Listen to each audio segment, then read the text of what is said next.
மக்களே அனைவருக்கும் இனிய காலை வணக்கம். இன்னைக்கு காலையே எழுந்து ப்ரஷ் பண்ணிவிட்டு வீட்டுக்கு வெளியில் போனால் நமக்கு முன்னாடி நம்ம வீட்டு பூனை வெளியே இருக்குங்க. என்னடா வெளியே இருக்குன்னு பார்த்தா வீட்டுக்கு முன்னாடி இருக்கிற செடியெல்லாம் கட் பண்ணி வச்சுருக்காங்க.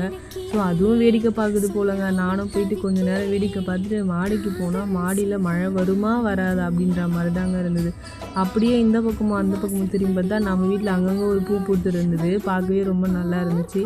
கீழே வந்து பார்த்தா இன்றைக்கி பிரதோஷம். ஸோ அதனால் இன்றைக்கி கோவிலுக்கு போகணும். ஈவினிங்காக சீக்கிரமாக குளிச்சுட்டு விளக்கேற்றிட்டு சாப்பிட்டு அதுவும் இல்லாமல் பால் வெடிக்க போகணுங்க. பாப்பாவுக்கு இன்றைக்கி மாவு பாக்கெட் வாங்கணும். ஸோ அதனால் பால் வெடிக்க தாங்க போயிட்டுருக்கோம். பால் வெடிக்க போயிட்டால் பசங்கள்லாம் நல்லா விளையாடிட்டு இருக்காங்க. மந்த்லி ஒன்ஸ் போவோம். சத்து மாவு பாக்கெட்டும் அது மட்டும் இல்லாமல் முட்டை தருவாங்க. பாப்பாவுக்கு 1 இயருக்கு மேலே ஆயிடுச்சு. கண்டிப்பாக நீங்களும் வாங்குவீங்கன்னு நினைக்கிறேன்.